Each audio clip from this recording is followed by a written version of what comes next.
Hola amigas, ¿cómo están? Bienvenidas a un nuevo video en mi canal.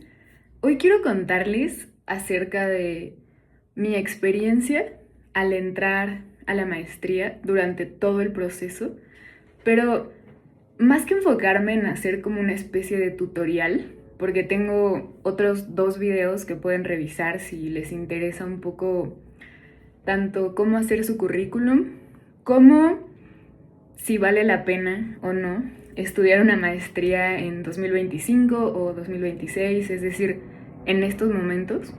Tengo otros dos videos que tratan sobre esos temas, pero ahora diciembre son fechas en que ya se publicaron las convocatorias de varios programas de maestría en diferentes instituciones y recordé que cuando yo estaba haciendo el proceso para entrar a la maestría, que fue en 2024, realmente intentaba buscar mucha información más como de la experiencia de otra persona, ¿no?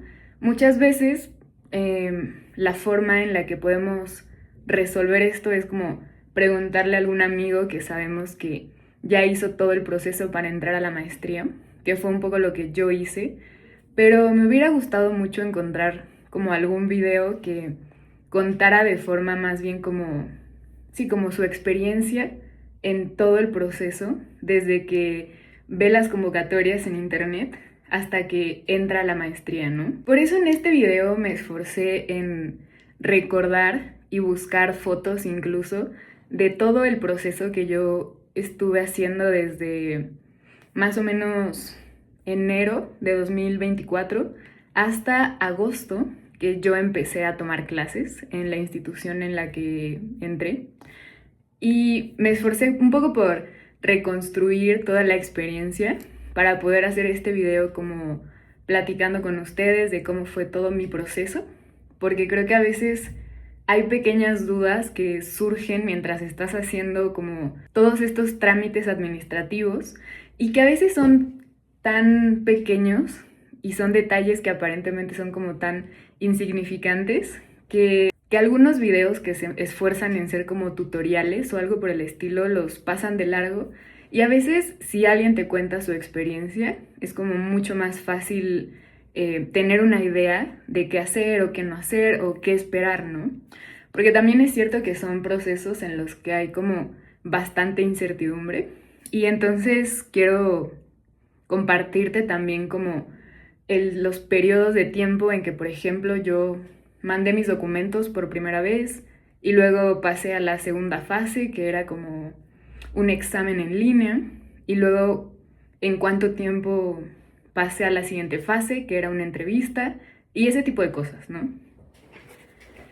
Entonces, bueno, hice una pequeña lista de como de los momentos importantes que hubo en este proceso y en algunas partes tengo como algunas fotos que, o sea, como para ilustrar esto que fue pasando.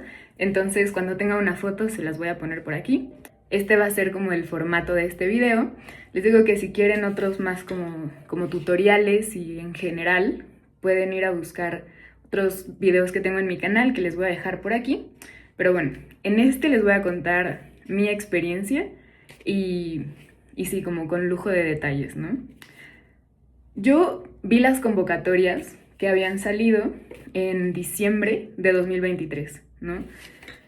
Para que tengan un contexto más amplio, yo entré a estudiar la licenciatura en 2018 y terminé, digamos, los créditos en 2022, a finales del 2022. Entonces, yo durante 2023 fue que terminé de redactar mi tesis, como que me puse en contacto con mis sinodales, me dieron el visto bueno y empecé a planear mi examen de titulación. Entonces, yo ya tenía pensado que para 2024 quería hacer la maestría y me puse a buscar qué programa me convenía más. No sé si ustedes saben, pero yo estudié una maestría en historia y estudié sociología. Entonces me puse a investigar qué instituciones tenían maestrías en historia, cuáles eran los programas de estudio, porque la institución en la que yo estudié tiene 3 semestres escolarizados, que puede ser relativamente mucho para una maestría. Por ejemplo, creo que la UNAM tiene menos como semestres de clases, Entonces yo busqué qué institución me gustaba y revisé la convocatoria, ¿no? En diciembre salieron las convocatorias para esta institución que yo quería y en enero hubo una charla informativa en la institución que yo me enteré por Instagram, el Instagram de la escuela, se las voy a dejar por acá. Entonces asistí a esa charla en donde generalmente se contestan dudas, ¿no? Como que puedes conocer las instalaciones, conoces el plan de estudios, ¿no? Es importante para cuando quieres entrar a una institución ver que las líneas de investigación vayan de acuerdo a las que a ti te interesan, entonces ese tipo de cosas. Y esta sesión informativa fue el 12 de enero del 2024 y el 12 de febrero se publicaron, o yo empecé a revisar ya como todos los requisitos que te pedían, ¿no? Les voy a dejar una foto de los requisitos que a mí me pidieron, pero básicamente es como, bueno, haberte titulado antes de junio, me parece, de ese mismo año, es decir, la maestría empezaba en agosto y tú tenías que tener tu examen de grado agendado antes de iniciar la maestría, ¿no? Yo, por ejemplo, todavía no había hecho mi examen para ese momento. Un protocolo de investigación, cartas de recomendación de profesores con los que ya hubieras trabajado, un B2 en inglés, que eso fue algo que después me costó trabajo, un B2 en inglés, que bueno, es una certificación que puedes obtener y por ejemplo ahí fue algo que a mí me metió en aprietos porque yo pensé que una certificación de inglés te la daban como muy rápido, pero no, resulta que es algo que tienes que ir tramitando como con 2 meses de anticipación, entonces ya les contaré un poco más sobre eso. Y bueno, requisitos como esos, ¿no? Haber tenido promedio creo que más de 8.5 en la licenciatura y cosas así, ¿no? Hacer un currículum actualizado, que tengo un video acerca de cómo hacer un currículum o cómo hice yo mi currículum. Y bueno, ese tipo de requisitos yo los empecé a ver. Tuve buena suerte porque el límite para enviar tus papeles era el 29 de diciembre. Como 2024 fue un año bisiesto, tuve un día más para entregar mis papeles. Entonces, la forma en que yo los entregué fue directo en una plataforma de internet de la institución. Tú subías, digamos, un PDF con tu protocolo en la sección en donde decía protocolo y esa es la forma básicamente, ¿no? Te piden también acta de nacimiento, CURP, cosas por el estilo, ¿no? Entonces, el 29 de diciembre fue la fecha límite para enviar todos estos documentos y obviamente el que pues más trabajo tarda hacer es el protocolo de investigación, que es este documento en el que detallas qué vas a investigar, qué se ha dicho sobre el tema, cuál es tu índice que propones, ¿no? O sea, como supongo que si están pensando en entrar a la maestría saben que es un protocolo de investigación. Entonces yo lo empecé a preparar desde enero más o menos y en 2 meses, bueno, ya tenía como algo bastante bien hecho. Subí ese documento y al día siguiente tuve mi examen de titulación de la universidad. Entonces el 1 de marzo yo defiendo mi tesis frente a mis sinodales y bueno, todo coincidió bastante bien.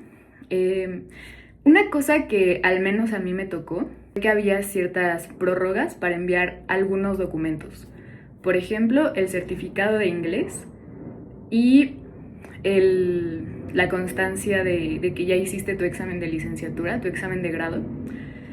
El examen de licenciatura les digo que puede hacer más o menos hasta julio, con que tú comprobaras que ya lo tenías agendado, estaba bien, porque bueno, es difícil que alguien repruebe su examen de licenciatura, ¿no? Como la defensa frente a sinodales y todo eso. Y el examen de inglés me parece que tenías como hasta, no sé, abril, mayo para mandarla, ¿no?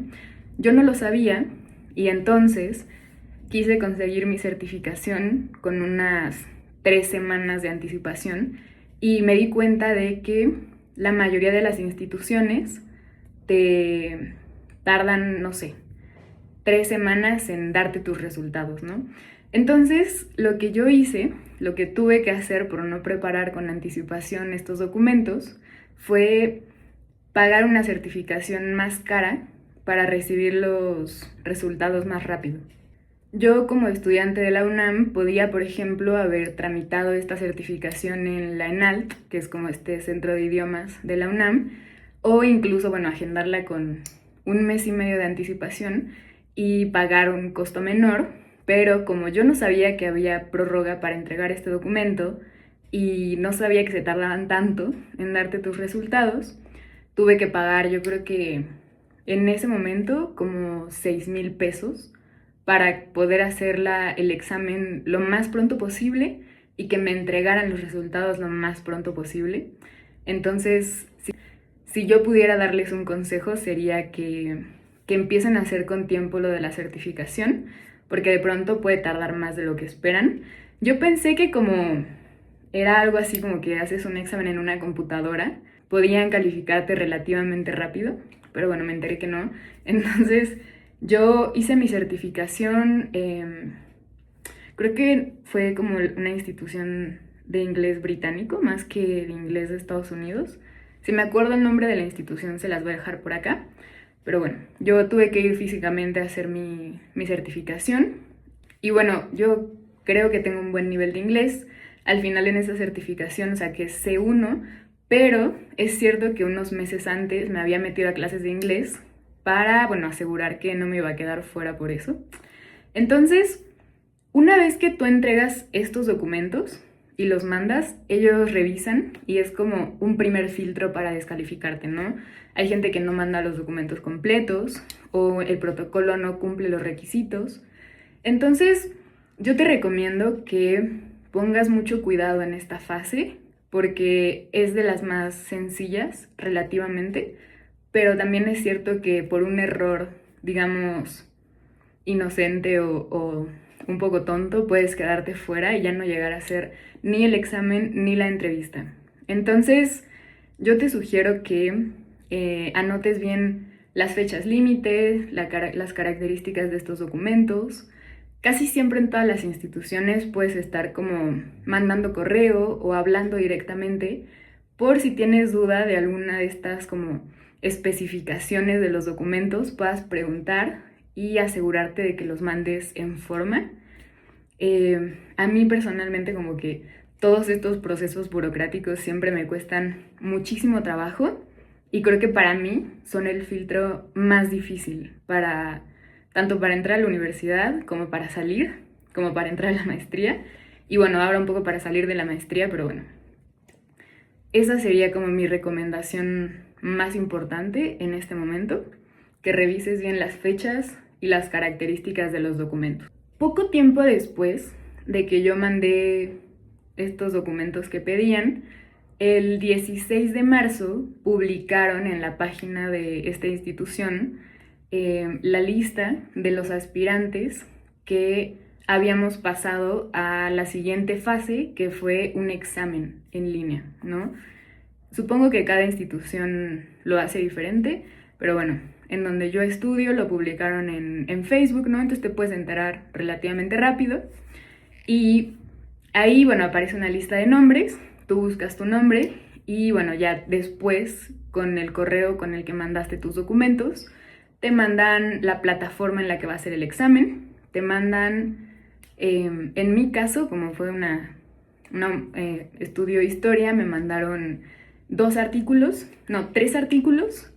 dos en español y uno en inglés, para prepararme para el examen, ¿no? Yo creo que en ciencias sociales y humanidades es más o menos igual, aunque hay algunas cosas que cambian. Y ya bueno, en otras ciencias desconozco por completo cómo es el examen. Pero lo que a mí me tocó fue eso, me mandaron con un par de semanas de anticipación 3 lecturas para que yo las hiciera. Y el día del examen te conectas por Zoom a una reunión y mientras estás en la sesión de Zoom haces un examen, digamos como de preguntas abiertas, ¿no? Que te hacen acerca de las lecturas, en las que tú tienes que demostrar tus capacidades teóricas, de conocimientos históricos, de redacción, de argumentación y bueno, como en general habilidades que necesitas para la carrera, ¿no? Yo sé, por ejemplo, que cuando estudias una maestría en sociología, por ejemplo, muchas veces te pueden hacer también un examen de estadística o, por ejemplo, hay incluso maestrías que te piden hacer el examen Ceneval de la carrera que tú estudiaste para demostrar que tienes como los conocimientos básicos, ¿no? Entonces creo que este examen de admisión varía bastante dependiendo en dónde quieras estudiar, pero al menos en mi caso creo que fue relativamente fácil, es decir, si habías hecho bien las lecturas, pues no era muy difícil contestar las preguntas. Recuerdo que la lectura en inglés pues estaba un poco complicada, incluso era un poco para medir tu nivel de inglés, de comprensión lectora, pero bueno, la verdad es que actualmente es difícil, o sea, puedes traducir prácticamente cualquier cosa, entonces yo creo que no es muy difícil pasar ese examen. Y bueno, ahí todavía me tocó que se conectaran al examen, yo creo que como unas 40, 50 personas, entonces pues sí éramos bastantes. Te piden que todo el tiempo tengas tu cámara encendida, ¿no? Que no haya nadie más contigo en la habitación, que no uses tu celular, o sea, como... Para mí fue la primera vez que hice un examen en línea, digamos, entonces sí fue nuevo, pero si tú lo has hecho o algo parecido, creo que no es nada del otro mundo. Y bueno, una vez que acabas ese examen en línea, lo mandas y ellos, bueno, lo revisan, lo leen. En mi caso fue redactar eso, como respuestas breves, más o menos, a preguntas abiertas, no sé, como media cuartilla, una cuartilla más o menos. Yo lo sentí bastante sencillo, pero bueno. Tiempo después, el 30 de abril, ahí sí pasó un poco más de tiempo entre que yo hice el examen y la siguiente fase, el 30 de abril publican otra lista en Facebook en la que dicen que aspirantes pasan a la tercera fase, que es una entrevista. Esta entrevista ya es con la gente de la institución, con gente que leyó tu protocolo y posible asesor o asesora de tesis, ¿no? Creo que esta era de las partes que a mí más me llamaban la atención, como qué me iban a preguntar o qué tenía que decir, ¿no? Entonces, mi experiencia con la entrevista también fue bastante sencilla, es decir, te preguntan, por ejemplo, si estás dispuesta a recortar tu tema de tesis, ¿no? Yo entré con una propuesta de estudiar desde 1865 hasta 1922. Entonces era un periodo de tiempo muy amplio. Yo no sabía porque no había estudiado historia, pero me dijeron que si estaba dispuesta a modificarlo y yo dije que sí, ¿no? Es como un consejo que me habían dado algunos profesores en la universidad, que tú mostraras como mucha disposición a aceptar los comentarios y sugerencias que te hicieran los asesores o los que te iban a entrevistar, ¿no? Te preguntan algunas cosas de la metodología, ¿no? Como qué autores han trabajado sobre eso. Una pregunta que yo no supe responder en ese momento y que a lo mejor te pueden hacer a ti es si has pensado con qué investigador o investigadora de esa institución te gustaría trabajar, ¿no? Yo no había investigado quiénes en la institución trabajaban temas parecidos a los míos, entonces yo no supe responder y creo que es algo que pude haber preparado mejor. Entonces yo dije que, bueno, que no conocía, pero con cualquiera, ¿no? Pero sí es un consejo que te daría, ¿no? Puedes investigar eso, qué investigadoras o investigadores en la institución en la que quieres estudiar trabajan temas similares y te gustaría que fueran tus asesores o asesoras de tesis, ¿no? Creo que eso es una pregunta muy importante y bueno, puedes resolverlo metiéndote a la página de la institución y viendo más o menos quién trabaja qué.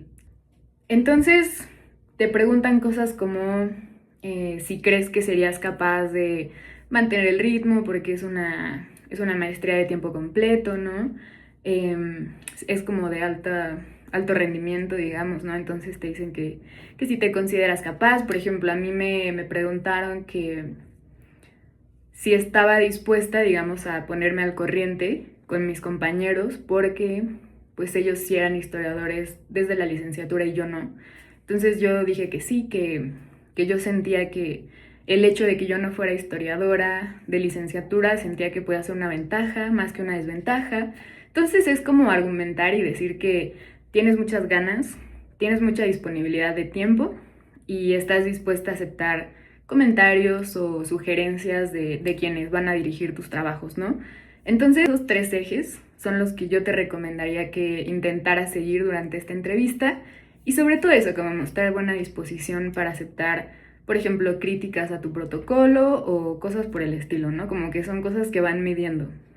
Y bueno, después del 30 de abril, poco menos de un mes después, el 22 de mayo, publican la tercera lista definitiva de personas que habíamos entrado a la maestría, ¿no?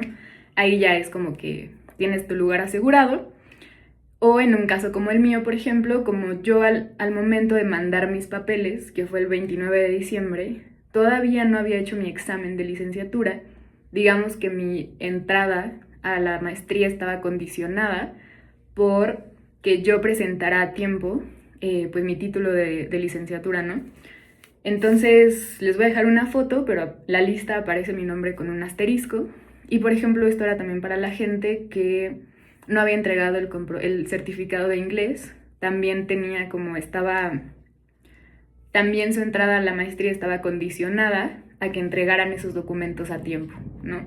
Entonces, este día publican eso como los resultados definitivos y ya ese día yo pues estaba muy feliz porque había entrado a la maestría y comencé clases como la segunda semana de agosto de 2024, ¿no? Es decir, que desde que yo mando documentos el 29 de febrero hasta el agosto, que yo empiezo clases, pasaron alrededor de 6 meses, ¿no? Entre que hice la entrevista, el examen y ese tipo de cosas.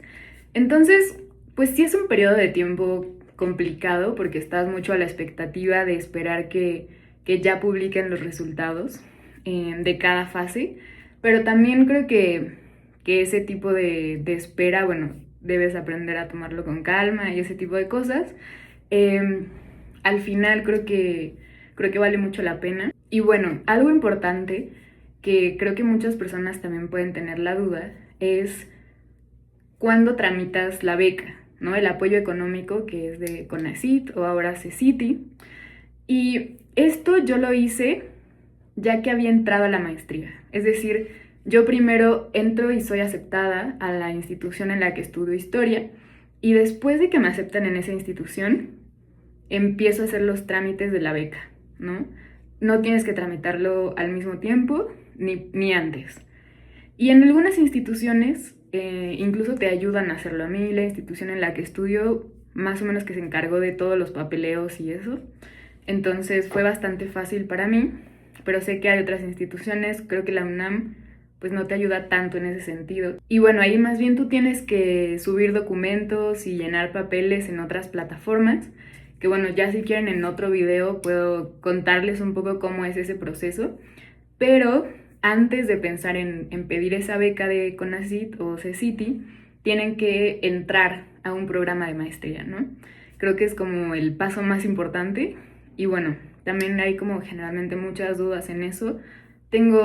Es uno de los videos que les digo que hablo más a profundidad de esto, como más a forma de tutorial, es en el video en el que hablo acerca de si vale la pena o no estudiar una maestría en 2025, como que profundizo un poco más acerca de la beca y ese tipo de cosas. Entonces si quieren echarle un ojo a ese video se los voy a dejar por acá. Pero bueno, ese fue como mi experiencia más detallada del proceso, les digo, como de 6 meses en que estuve en proceso de entrar a la maestría. Espero haber contado como los detalles más importantes, pero bueno, siempre si tienen alguna duda que yo pueda responderles, me encantaría que me la dejaran en los comentarios. Tengo un par de videos más hablando de otros temas, entonces si los quieren checar, pues bueno, yo se los agradecería mucho. Espero que a todos y todas les vaya muy bien en estos meses de pensar en entrar a la maestría y ver programas y preparar su protocolo. Si yo les puedo ayudar en algo de nuevo, me gustaría que me lo dejaran en los comentarios. Si este video te sirvió y crees que fue útil, me ayudarías mucho si le das me gusta o te suscribes o algo parecido. Ahora no he subido tantos videos relacionados con la maestría, pero bueno, más bien con mi tesis. Y pronto vas a tener que hacer una tesis, entonces bueno, si te interesa seguir este canal en el que hablo constantemente del proceso de hacer mi tesis, eres bienvenida. Y nada, nos vemos en un siguiente video y gracias por estar aquí.